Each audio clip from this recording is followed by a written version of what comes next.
মুসুরির ডাল ভিজিয়ে রেখেছিলাম, আমি বেটে বড়া করে নেব।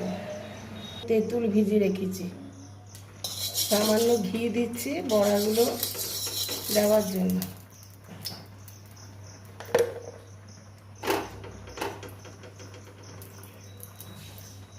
আমাদের লবণ নিয়ে নিয়েছি, এবার আমি এটা ফেটে নেব। ডালটা ফেটে নিচ্ছি।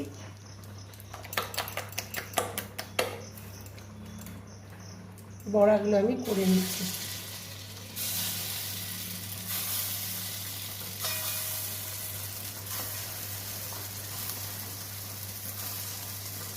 বড়াগুলো উল্টিয়ে নেব। বড়াগুলো ঠিক এইভাবে হলো, তেল ছাড়া কি আর বড়া হয়? এত ঘি দিয়ে কোথায় পাবো? তেল খেতে নেই যে এখন। বড়া ভাজা রেডি, নামিয়ে নেব। আলুগুলো ভেজে নিচ্ছি এর বড়ার সাথে। ফুলটা পুড়ে যাচ্ছে, নামিয়ে নিলাম। দুটো কাঁচা লঙ্কা দিচ্ছি, গ্যাসটা অফ করে দিলাম। তেঁতুলের কাঁইটা দিয়ে দিচ্ছি। দেবো পরিমাণ মতো লবণ। ফুটে এলে বড়াগুলো আলু দিয়ে দেবো। আলু বড়া দিয়ে দিচ্ছি।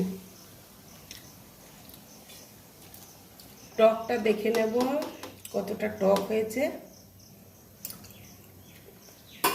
লবণ লাগবে,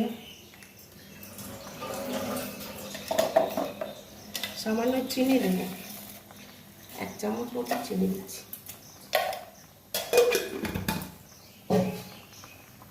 সামান্য চিনি দিলাম আর সামান্য লবণ দিলাম, লবণটা লাগবে।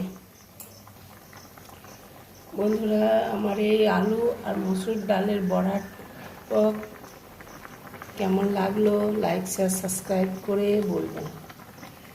ঠিক আছে বন্ধুরা, যে যেখান থেকে দেখছেন লাইক শেয়ার সাবস্ক্রাইব করবেন।